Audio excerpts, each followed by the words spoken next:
For this week, the title is What is it to fail spiritually? So, once somebody asked Swami Vivekananda, this was in Kolkata, and that was a very big town. It was the biggest town in the time when Ramakrishna and Swami Vivekananda lived, and somebody asked him, this man did not believe in God at all. And he said, you always keep talking of Divine Mother. How is your Divine Mother any different from a street woman? And very strong question. And a beautiful answer. Swami Vivekananda said, well, they are both my mother. One teaches me how to be, and the other teaches me how not to be. So we can also learn many things from failures and how to avoid failure.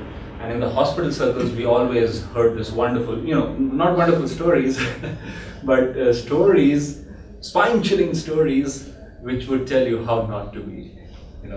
They say even the worst physician can be a very good example. An error once committed is a lesson for generations to come. So let's see what this topic will bring to us. What is it to fail spiritually? Truth is one and eternal. Realize oneness with it in your deathless self within. The following commentary is based on the teachings of Paramahansa Yogananda. The first passage is from the Gospel of St. Matthew, chapter 25. Jesus tells the parable of the 10 virgins, 5 of them wise and 5 foolish. They await their bridegroom, the Christ consciousness. The wise virgins keep the oil in their lamps, symbolic of their devotion lit through the night. The foolish virgins placed no oil in their lamps. These foolish ones are like the average devotee, going through the motions of outer ritual, but keeping no fire of love burning in the heart. When the bridegroom's coming is announced, the foolish virgins realize their mistake and hasten out to purchase oil. During their absence, the Christ consciousness comes and embraces those who have been awaiting him with devotion. The foolish ones, by their lackluster devotion, are not accepted by him. Watch, therefore, Jesus told his listeners, for you know neither the day nor the hour wherein the Son of Man cometh. This is a longer reading, excuse me, 3 pages. In Autobiography of a Yogi, Paramahansa Yogananda describes the foolish virgin consciousness he encountered in the Mahamandal hermitage he stayed in as a young man in Benares. I was pleased, he wrote, that my new home possessed an attic where I managed to spend the dawn and morning hours. The ashram members, knowing little of meditation practices, thought I should employ my whole time in organizational duties. They gave me praise for my afternoon work in their office. Don't try to catch God so soon. This ridicule accompanied one of my early departures towards the attic. Later, during meditation, I felt lifted as though bodily to a sphere uncircumscribed. Thy master cometh today. A divine womanly voice came from everywhere and nowhere. This supernal experience was pierced by a shout from a definite local. A young priest named Habu was calling me from the downstairs kitchen. Mukunda, enough of meditation. You are needed for an errand. The Divine Mother's words were not spoken for the benefit of that priest, the foolish virgin, but for Mukunda, the wise virgin. For this was the day his Guru, Sri Yukteswar, came to him. Grieve not, friends, if you feel that you have been foolish. No error is forever. Someday, if you keep your lamp lit now, your opportunity will come. In the Bhagavad Gita, the 6th chapter, Krishna promises every devotee, Arjuna, none who works for self-redemption will ever meet an evil destiny. Spiritual failure, though a deep disappointment, is always temporary. Eternal hellfire is but a projection of vindictiveness in the human mind.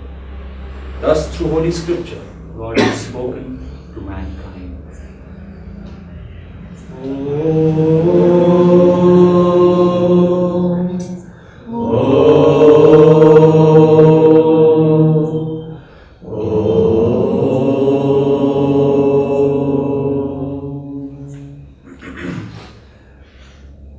When I came on the bike, and I've always been partly even now mouth breather. My mouth gets dry. So, this is a wonderful topic. I didn't know what to make of it when I saw it. Once I remember years ago when I was very new to giving satsangs, I asked somebody, what should I speak on? What's my topic for the week? And they said, God remembrance. And I said, oh, I'll show up. And then I'll talk. Because, those things are easy. Remember God, see God in everything, Master, my gurus, you start speaking of the 5 gurus, each of them symbolize God in a different way. Each person, Master said, symbolizes God in a different way. And but here I saw this topic, and I said, well, I must have some experience, so let me dig into that. And but I think before I begin on that, I'd like to just share with also, because it's a good group today. Sorry, I should be standing here. I will share with you all this wonderful meeting we had recently in Delhi. As many of you know, we had our annual center leaders meeting, and I was very surprised to reach there and listen to the opening comment.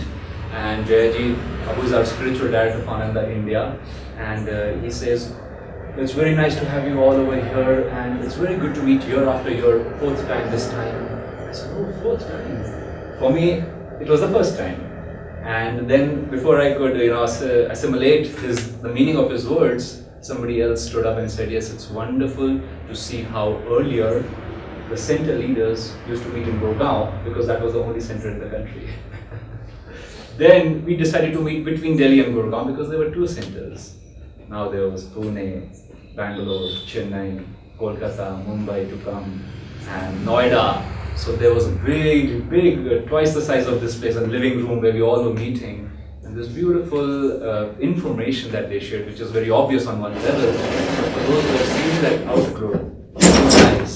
Also, one of them commented, he said, isn't it so wonderful that all of us now today who are leading centers used to have food in the same house? That when Swamiji came, many of these wonderful souls had come with him, and they were serving with him and doing what was required. But before they realized, the work had made them center leaders now. And in their own place, they're channeling the Guru's energy. So I'm just sharing the things that delighted me, watching that conversation. And of course, then one of the other beautiful things that happened, normally when you think of meetings, you say, oh no, I hope they'll serve coffee and something like that. But this meeting was so amazing. It lasted around 2 days, and you would think, my Lord, the exact number of people come out of the room as had entered. But everybody was energized, so joyful, so happy, so full of exchange of energy and ideas. And it's good, somebody once said, once Dalai Lama told one of the students of our school in Ananda village, he said, sir, what should I do next? He says, travel. And which was to say that if you travel, you'll see a world much bigger than yours. You'll meet different people. Like Swamiji would say often, he said, I've traveled so much, I don't go to places anymore to see the earth and the sky and the rivers and the gorges and mountain peaks. He says, now I just go to appreciate that human nature is always the same. I may not know a person's language, but if I smile at him, he will smile back at me. And such beautiful things he shared. So one of the things which I gathered in that meeting was every person had to make a presentation how your center, what is your center going to do in 1 year, and what is your vision for 5 years. And that brought this civic science in my mind. We used to have these civic textbooks, government 5-year plans. And sometimes the biggest question in the exam used to be, what was the government's 5-year plan from 1962 to 1967? How am I supposed to know? Why am I supposed to know that? It didn't concern me, But this plan concerned me. It concerned my work, it concerned the Guru's work, it concerned everybody. So we were all, just sitting and thinking, well, where do we see ourselves? And very, very beautiful things came about. I was going in the car with somebody in the meeting, and I realized that in Bangalore, they're doing more events nowadays with the family. They got a center right next to a big park. And they say, oh, sometimes we sit inside, often we go outside and the children come and we have food outside, there's a potluck, we do open kirtans. He said, this Acharya of ours, he said, I've become so well known in the jogging circle of the park that I have to hide my face each time I want to take my own walk. He said, I've become so popular over there. But isn't that a nice thing? Once somebody asked me, do these spiritual teachings work? I've heard of this glow on the face of people. Have you seen that glow? And I thought, my face must not be having any glow, otherwise you would not be doubting this. But then, very quickly, I had to answer him something. And I said, glow on the face, glow on the face. And I said, why don't you look at any of my masters? And then immediately, it was like, it cut through all his reasoning, and we were wondering why it didn't strike him. That is what impressed me when I bought Autobiography of a Yogi. I was not looking for that book. I saw the face, and so this is a very unusual face, it's like a very different face. Somebody once saw Yogananda ji in a restaurant, and she was walking with her husband in Chicago maybe, and she says, let's go there, let's go and meet that man. And he says, what? Why? No. And she says, no, I have to meet him. I've never seen such a beautiful human face. He has to be the most spiritual man I have ever known. So that is the beauty of practicing these things and such. So anyway, I learned from there and I shared these things. I said, well, today everything is good. It's winter time and I hope people get a seat inside. But last month twice people were standing outside, unable to get in. There was so much. It was so packed. And I said, we would like to have a bigger city center. We would like to, engage everybody 100% in seva or contributions and, doing retreats and this and that. I said, this is our vision, and we would also like to attend to family. I said, it has never struck my consciousness this hard. But I said, this time when I met, our other center leaders, I'm also willing to put energy into, families and children and doing such things. And actually, so interestingly, even as I was speaking, there was a workshop happening over here. Gorja was conducting a workshop, and weeks before she had also conducted one. So I thought, later I said, well, we were conducting something for children. How could I feel so bad about not doing these things? So very beautiful things happen over here. And then, of course, what else did I share? I shared about this online thing. It's a very good thing you all should know. Many a times, and that's why I'm very grateful nowadays to people when they come to any event, because it has become difficult. I used to be in this place and I was once lost. It was 1985, I was lost. I walked from home and I didn't know how to go back. So I started crying on the road, and this gentleman comes, he's like, why are you crying? I said, I don't know where's my home, and I can't see my mom and my friends, and I need to go home. And he said, where do you stay? I told him the army again. He took me and somehow, through my dad being a doctor and then some location, they found me basically. I was safe.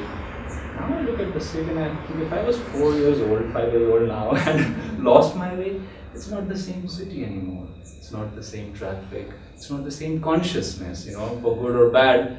The Bhagavad Gita is good to listen to these books. They say these waves come and go, and anything which sees a high peak, has to go down. Somebody was talking about the glorious days Patna had seen, when in the times of Chandragupta Maurya and the wonderful souls. And now Patna is practically like Lavasa, a ghost town. Nobody likes it. Not now, years ago it was the case, but now people are again going back. So these things come and go. But one thing that Jyotish ji emphasized, he came upon this, by the way, that's the picture of our present Dharmacharya. And he suggested a few years ago that we start what is called an online community. And he said, in this community, everybody nowadays has a smartphone. They work, they have a computer at home. And if they're not able to come because of some family commitment or because of some transportation issue, traffic issue, cities have grown big. He says, just turn your phone on and turn your computer on. And it happened with me. I was in Lavasa doing a shift, and my patient left close to 6:20 or so, and I was just resting. And then it struck me, at 6:30 p.m., Jyotish and Devi ji are doing a webinar in Gurgaon, but our internet in the hospital was not working. So I had this smartphone and I said, let me see if it can something and if I can hear through this. And I logged on to it and it says connect to webinar. I said yes, connect to webinar. And then the phone says, you need to download this app. You are otherwise you can to watch this thing. And I said, okay, install the app. The app is installed. Within 2 minutes, I was registered and I was watching the webinar uninterrupted for 1 hour. So, you can't go to Gurgaon, you watch these things. So he mentioned those things and we are devoting actually Khan Brahmachari Khan, who has come from America, and you see this wonderful camera of his. Our orders have also been placed. A devotee in Delhi has been extremely generous to donate huge amounts of money for outreach. And the intention is that every center should have a good location, they should have a good webinar, good internet, and good outreach, a separate room where such satsangs and even classes, we have started doing level 1 classes, paid classes online. And people in cities where we are not there, because autobiographies in all cities nowadays. So people who, so if, they are now taking these classes. We had a Tamil Nadu, a session just for Tamil Nadu, and 4 people, they registered for the online class and they took lessons in meditation. That's a wonderful thing. And I'll speak about the importance of meditation in our class. Another thing that comes to my mind, Jyotishji said the web is a wonderful tool for us. He had written an article, which is the opening part of his book, How to Meditate, years ago, decades ago. And that article was sent to the Times of India speaking tree just like 2 weeks ago. The day we were having the meeting, Jyotishji said that article has got 95,000 views already. And isn't that wonderful? If 95,000 people read How to Meditate, that speaks by itself of the Dwapara ways, in which these teachings should go. And you hear earlier that, Master says, in my Guru's ashram, people would come from all over the world in Sri Yukteswar's ashram, likewise for Lahari Mahashaya. And of course, Master from then reached out, and Swamiji also reached out, people would come to him. But, in God has made us, but there's no ego game from his side. He always is happy to reach out to us. He's always there to suggest something to us, to inspire us. But then, we think, so we are ego possessors. We think, well, if he's come this far, maybe he'll take me all the way. But that's not how it is. Krishna comes to suggest, he comes to guide, and then, as he did to Arjuna, but then it is Arjun who should fight. Arjun who has to. It has even been promised to Arjun. Krishna told Arjun, don't even worry about killing the wrongdoers. He says, I have already killed them. Why don't you finish the task outward? God is it's fathomless actually to comprehend his ways. But then I understand then why did he create Arjun? Why did he create devotees? I think he created us so that we may enjoy our expansiveness. When we are small, we are so eager to simply stand on our feet. Or then when a child learns to crawl in the first time, he's like a horse, small horse, going all over the place and not put down by any challenges and such. And then we start walking, we want to run, we want to travel, we want to see.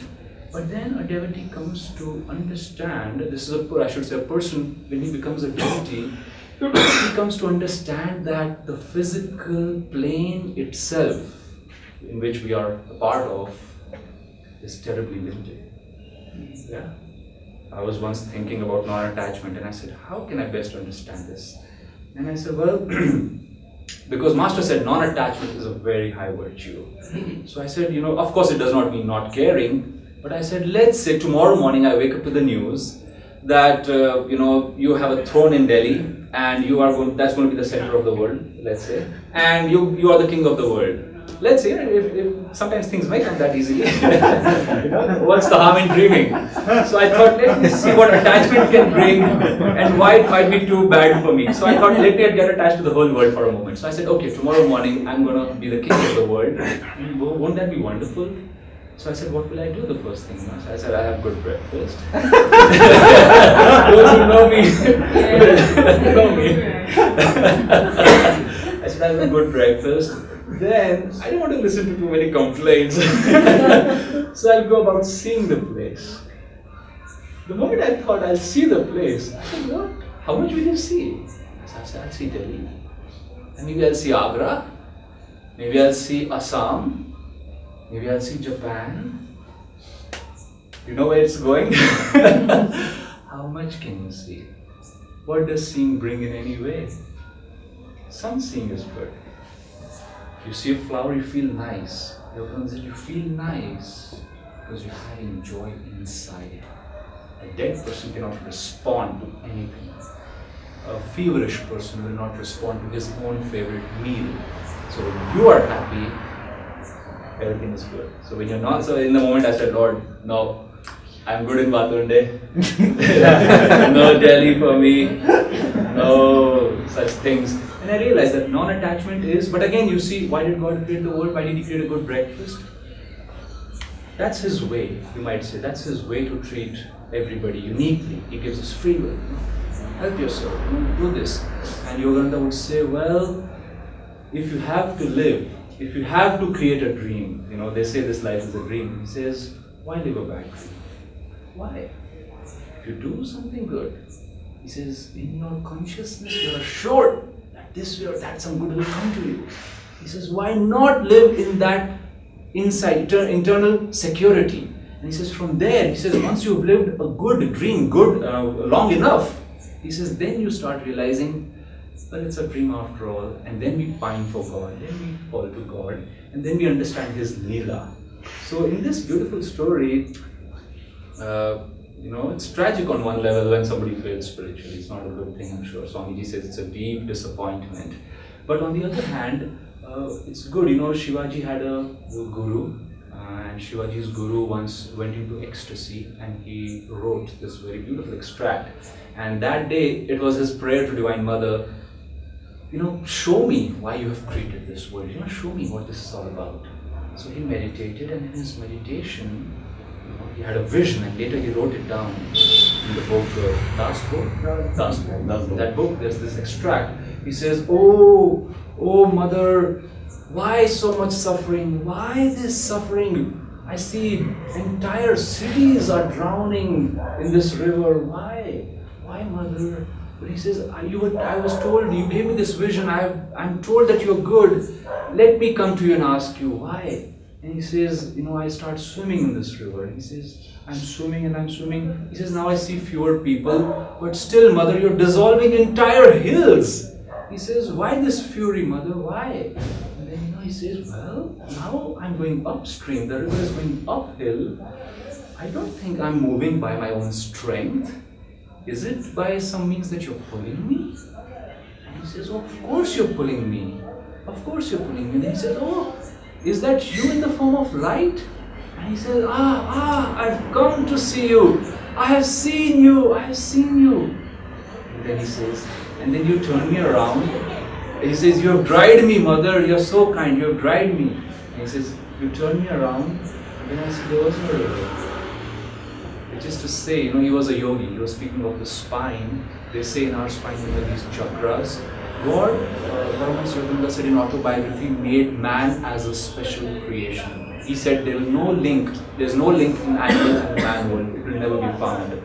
For around 160 years they've been looking, and they keep promising every few years, oh, it's going to come, oh, we've reached close and we found a tail of this animal and a spine of that human, and it seems like, yes, this is where it happened. It has not happened, and Master said they will never find it.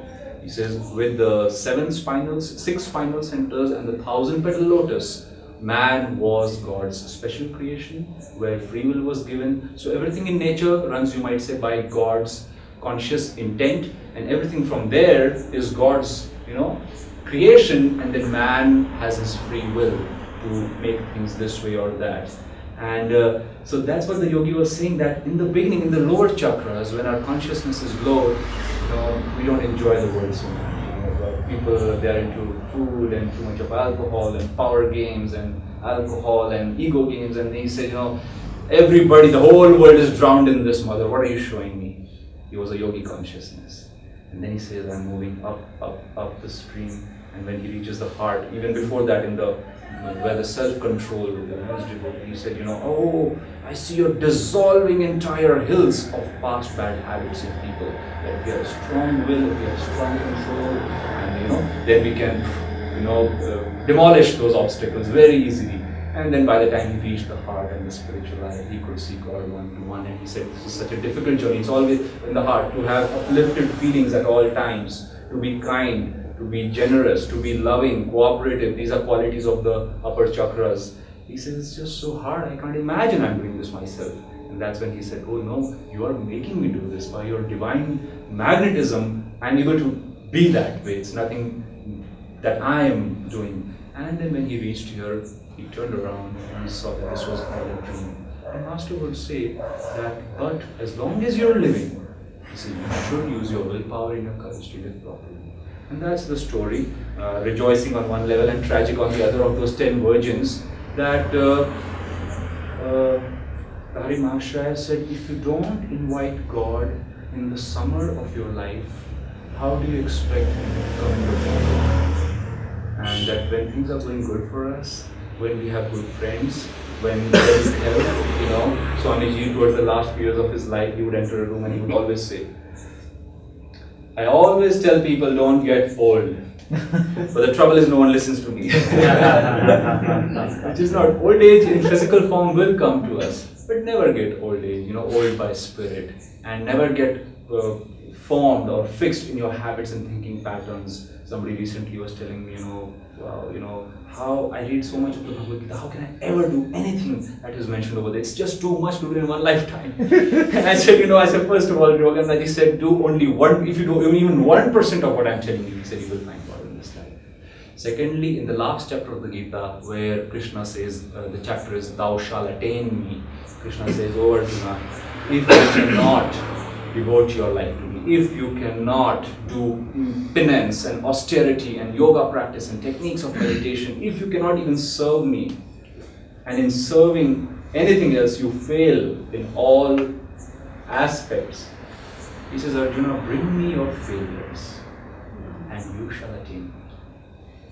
And I thought about it, that he's not, on one level he's making it easy. Why would he make it so impossible? He wants to meet us. Bringing our failure to God is not so easy, because we don't accept it. And when we can do that, when we have such devotion in our heart, that we say, Lord, I must have gone wrong, like how I was saying. If this topic has come to me, I must have some experience. Then in that devotion, it doesn't matter actually after a while whether it is the summer or the winter, because we realize God is watching you. And if He's watching me, He'll watch me when I'm kicking the bucket. He'll watch me when I'm young. He'll watch me when I'm old. And at that time, because He mentions very clearly, the human mind will try to figure. But Jesus says very clearly, no man knows at what hour and what day the Son of Man will come.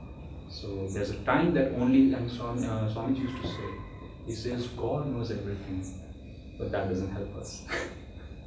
We don't know it. So from our side we have to try. And that's the beautiful Leela. Over the years, I've seen myself becoming stronger. And I became strong by accepting and first of all facing my weaknesses. And when you do that, then you can see some intelligence in God's plan, that He's simply trying to strengthen me. For that reason, actually, I love Gandhi. Even though Master declared that he made no saints, Master said his book was written with devastating candor, that he had dissected his own self so much. Master said it was rare in the whole history of autobiography writing that somebody was so honest. He opens his autobiography by saying, let every reader know, which by now is tens of millions, that everything I have done in life is for the search of God. And then he closes the book by saying, let nobody feel that I have found Him by any measure. He says, twice I have heard Him, but I cannot claim to have found Him. When you have that kind of view of yourself, and the understanding that God is watching, then I think there's hardly any distance that remains. Because you said, Lord, I can't swim uphill. These are my hills. And Divine Mother says, how did you ever think you were going to dissolve those hills by yourself? Keep coming. Just keep looking in my direction. Keep meditating. Keep praying. Keep behaving yourself. Keep your consciousness high. And you shall attain.